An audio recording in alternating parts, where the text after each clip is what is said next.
Lembaga Administrasi Negara bersama Visipol Universitas Gadjah Mada mengajukan 3 opsi arsitektur kabinet untuk pemerintahan hasil pemilu 2014.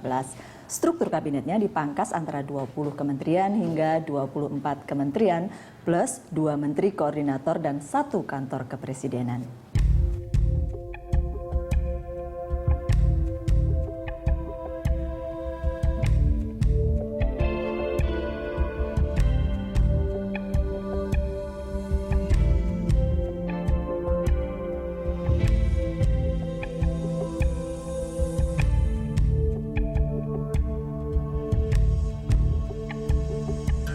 Ya, tidak cuma masyarakat yang ikut berpartisipasi, LAN, dan kemudian universitas juga.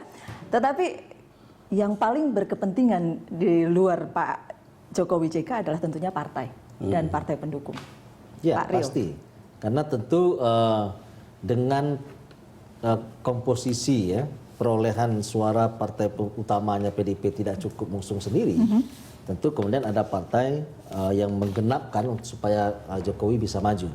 Nah tentu kan kita mendukung Pak Jokowi maju juga punya harapan. Apa harapannya? Tentu visi dan misi partai yang kita inginkan, saya Nasdem lah. Ingin melihat Indonesia berubah, ingin dengan konsep 1, 2, 3, 4. Tentu kita akan mampu nggak Pak Jokowi bawa ini? Kita menginginkan misalnya terbangun infrastruktur mulai dari Aceh sampai Papua misalnya, yang bagus yang bisa dinikmati masyarakat. Mampu nggak misalnya Pak Jokowi menjalankan itu? Ketika kita yakin mampu, Pak Jokowi setelah kita ajak ngomong, enak diajak ngomong. Dia pendengar yang baik. Dia mau mendengarkan masukan yang bagus. Oke, kita dukung. Kira-kira seperti itu. Jadi tidak kemudian kita ditawar-tawari nanti kalau Anda dukung saya kasih Anda 3 menteri. Bagaimana kemudian menjamin bahwa visi yang disampaikan itu kemudian terwujud? Ya, makanya kan dengan menjalankan visi itu kan ada pembantu dari Jokowi yang akan disusun sebagai menteri. Tentu kita mau tahu the dream team menterinya di kabinet dia seperti apa. Kan yang paling penting saya pikir bukan Menpora, bukan Menkominfo, tapi siapa Menko Equinnya, siapa Menteri Keuangannya, siapa Bappenasnya. Apakah harus kemudian dari partai pendukung? Oh enggak dong.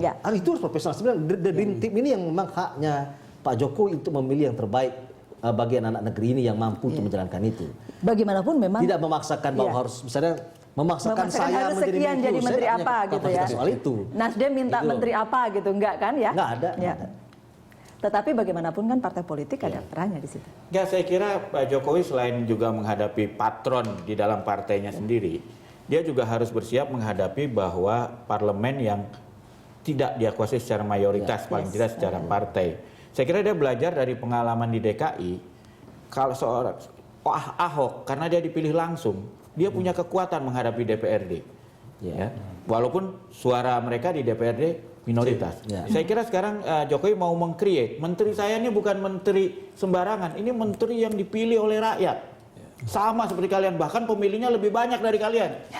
Nah, nanti kalau dia ada menterinya dipanggil DPR, mau dibully, wah dibully habis itu sama rakyat. Jadi saya kira cerdas ini Jokowi ini. Cerdas kata Mas Bambang. Oh iya, tidak ada alasan untuk meremehkan kecerdasan Jokowi dan tidak ada alasan untuk meremehkan ketegasannya. Juga tidak ada alasan untuk meremehkan kepemimpinan seorang Jokowi. Kalau tidak, dia tidak akan dipilih karena rakyat yang memilih juga sudah mulai cerdas. Satu, kedua, track recordnya juga sudah terlihat apapun. Tapi memang menjadi menarik. Jadi sekarang ini kan manuvernya kan agak bising itu Prof ya. Bising mulai dari parpol pendukung, parpol utamanya, lalu kemudian kelompok-kelompok kepentingan, kelompok relawan, lalu kemudian tadi akhirnya ada juga kaurnya, kan gitu urusannya. Dan itu era yang lagi bising ini. Dan menurut saya Jokowi lagi bilang begini, I'm listening. Kira-kira begitu sekarang betul. Prosesnya. I am listening. Dan saya ngebayangkan juga menteri yang nanti terpilih bukan menteri yang sekarang ini kan takut kepanggil DPR. Dia menteri yang bawa begitu selesai pertemuan dia pasang streaming langsung ke YouTube. Saya bisa lihat DPR mana yang brengsek ini dalam ini. Saya kira.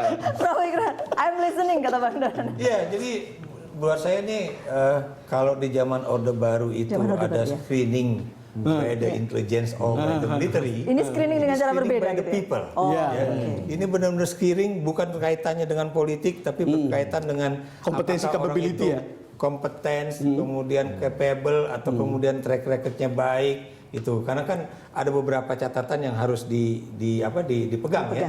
Saya beri contoh misalnya tidak boleh pernah menjadi terpidana kasus apapun ya, tidak boleh terkena kasus juga pelanggaran HAM, tidak boleh juga misalnya dia menjadi koruptor dan sebagainya, itu menjadi satu hal yang Jangan lupa kesehatan jiwa. Jadi ini menjadi satu yang penting. Dan Anda juga harus lihat ya, ketika nama-nama itu muncul, kalau Anda ngikutin di media sosial itu langsung ada teman dari orang yang namanya muncul itu langsung keluar. Oh jangan nama dia, karena dia itu teman saya baik, dia itu berteman saya dengan baik, tapi dia bukan pendukungnya Jokowi. Dia ada di sebelah dan dia itu misalnya menghapus semua teman-teman dia yang menjadi pendukung Jokowi. Jadi tidak semua hal baik, tidak semua dukungan, tetapi juga kadang-kadang juga muncul. Ya itu yang tadi saya bilang screening by the people ya. Artinya kan begini, tidak ada lagi yang bisa disembunyikan tentang seseorang. Kalau nama Prof ini masuk begitu, tidak ada yang tersembunyi tentang dia, bisa dilacak dari A sampai Z, tidak hanya oleh intelijen kan, oleh semua orang. Lebih hebat dari intelijen. Bayangkan kan kita ingat waktu bom Boston pun, kan polisi minta kepada masyarakat, sekarang kan semua masyarakat punya HP, dari sana. malah dapat foto-foto segala macam itu. Makanya kita harus hati-hati nih hidup di era sekarang ini. Tapi sebenarnya mekanismenya seperti apa sih Pak Rio? Mekanisme apanya? Untuk kemudian nanti penentuan. Oke, gini, betul bahwa itu adalah hak prerogatif presiden, tetapi kan ada partai pendukung. Apakah kemudian Pak Jokowi datang ke misalnya Nasdem gitu, kemudian ini nih loh Pak A, B, C, D gitu, atau bagaimana? Ya begini, fatsunnya adalah ketika Pak Jokowi mendatangi partai-partai ya, memastikan dukungan dan sebagainya. Ketika menang juga terima kasih juga pada partai. Terima kasih bahwa atas dukungan kita semua saya menang jadi presiden. Itu sudah dilakukan kemarin ya. Ya itu sudah dilakukan. Kemudian berikutnya itu bertanya dong, kan nggak ada salah juga bertanya. Ada nggak masukan nama-nama kira-kira untuk pantas menduduki jabatan pos-pos tertentu? Karena itu juga sudah disampaikan ya. Kemudian pos-pos tertentu ini saya harapkan ini biar saya yang carikan ini profesional. Ada Menteri Keuangan misalnya, ini bapaknya penting nih. Oke, mungkin ada beberapa menteri yang perlu kita berikan masukan dari partai-partai siapa kira-kira yang pantas duduk ke situ, walaupun tanpa mengabaikan sisi profesionalitas, ya artinya kapabilitas itu penting, leadership dan sebagainya. Di samping tentu juga ada dukungan dari masyarakat secara terbuka untuk menyampaikan nama-nama. Semakin banyak nama, saya pikir makin bagus supaya dilihat mana yang memang pantas untuk menduduki posisi-posisi itu. Nah, artinya tetap Pak Jokowi selaku presiden tentu membutuhkan dukungan politik, baik itu by the people atau itu oleh partai, oleh kekuatan di parlemen. Itu penting. Karena mengelola negara tidak seperti mengelola. Secara teknis apakah kemudian partai-partai pendukung akan kemudian berkumpul dan kemudian bicara? Nah, kalau berkumpul itu teknis ya. Bisa berkumpul 5, berkumpul 3, bisa saja. Tapi yang pasti menurut saya soal postur kabinet pasti Pak Jokowi akan menyampaikan bahwa sebaiknya kita buang beberapa departemen atau digabung beberapa kementerian non departemen agar kabinet ini diramping. Tentu supaya tidak terlihat kaget partainya. Loh, kok begini, kok begitu gitu ya. Jadi saya pikir penting juga untuk dikomunikasikan bahasanya. Itu nggak bisa dilakukan serta-merta karena kabinet itu ada undang-undangnya. Jadi mengubah jumlah itu undang-undang itu cuma gitu. mengatakan harus undang-undangnya harus diubah. Tidak minimal. Maksimal 38. Maksimal 38. Jadi sekarang ada 34 nih. Siapa tahu dia mau bikin misalnya cukup 25. Nah, itu tidak melanggar undang-undang. Enggak, tapi jangan salah. Saya ingat pengalaman zaman Gus Dur itu kan. Dua departemen dibubarkan. Orangnya nggak bisa dipecat. Betul. Jadi departemennya dibubarkan, orang-orangnya mau dikemanakan juga. Kalau orangnya sekedar pindah, ya tidak terjadi efisiensi juga. Tapi kan gini Mas, saya kira nanti kan tidak sendirian juga Pak Jokowi sama JK untuk urusan begini ya. Yang terbayang itu sebetulnya di dalam pengalaman kita dan bacaan kita dan liputan kita itu begini. Di situ akan ada Ibu Mega, di situ akan ada Bang Surya, ada partai pendukung lain Caimin, dan ini misalnya Bang Surya sama Ibu Mega ini kelihatannya akan dominan setidak-tidaknya untuk bersuara kan. Walaupun saya tahu Bang Surya nggak bakal mau jadi menteri. Saya tahu itu sejak tahun 2004 ditawarin juga tidak mau gitu, apalagi sekarang begitu. Tetapi kan ceritanya adalah ketika misalnya menunjuk orang, teoritis kan orang akan yang dipakai itu adalah orang yang kemarin bisa menjalankan visi dan misi yang sudah disampaikan oleh oleh Jokowi JK, bukan?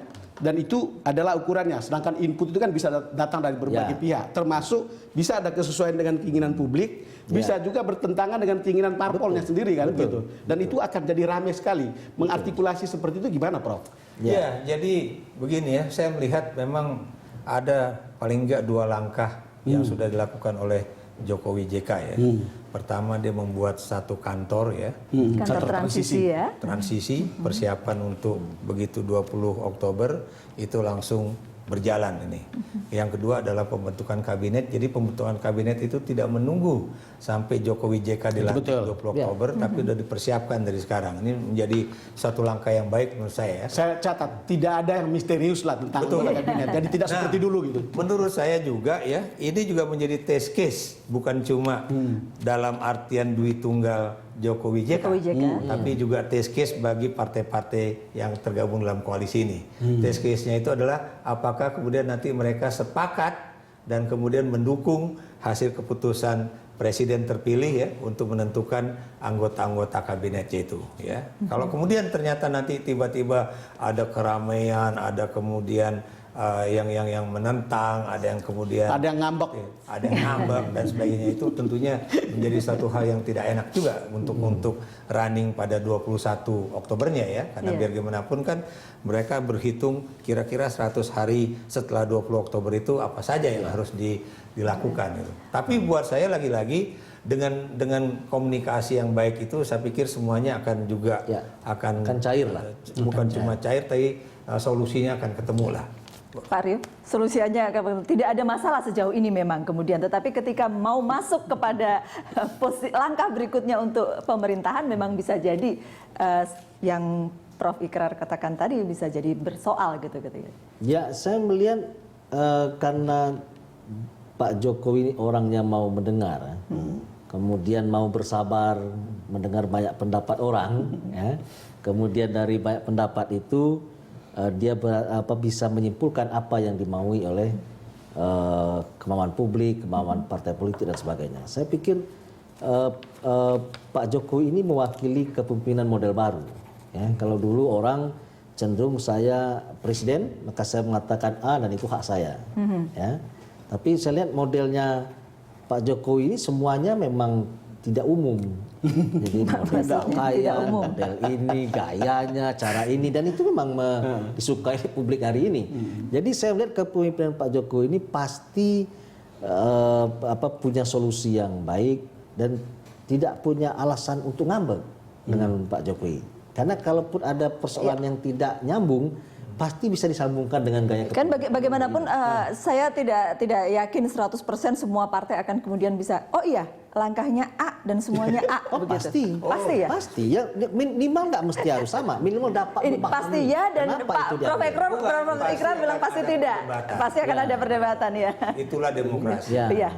Saya kira begini ya, Jokowi itu pasti belajar dari kabinet yang sebelumnya. Ya. Kalau tidak begitu dia tidak akan mengambil langkah-langkah seperti ini. Iya. Karena kabinet yang 10 tahun Pak SBY ini kan kita kenal sebagai itu menyandera dirinya sendiri untuk beberapa hal.